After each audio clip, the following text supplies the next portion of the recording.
আসসালামু আলাইকুম সবাইকে। আজ আমরা বাংলা অর্থসহ এমন 10টি ইংরেজি ওয়ার্ড শিখব যেগুলো আমাদের দৈনন্দিন জীবনে ব্যবহার করতে সহজ হবে এবং আমাদের স্পোকেন ইংলিশকেও অনেক সহজ করে তুলবে। এভাবে প্র্যাকটিসের মাধ্যমে আমরা ইংরেজিতে কথা বলতে পারবো খুব সহজেই। তো চলুন শুরু করা যাক।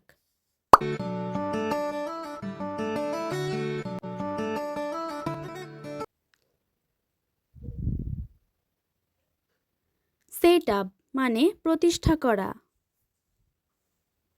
ব্রিং আপ মানে পেশ করা। ওভারঅল মানে পূর্ণাঙ্গ। বি জেলাস মানে হিংসা করা। অ্যাডিশনাল মানে অতিরিক্ত। ডিভার্সিটি মানে হলো বৈচিত্র্য।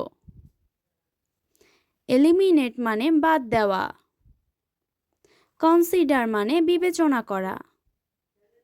এক্সটেন্ড মানে প্রসারিত হওয়া।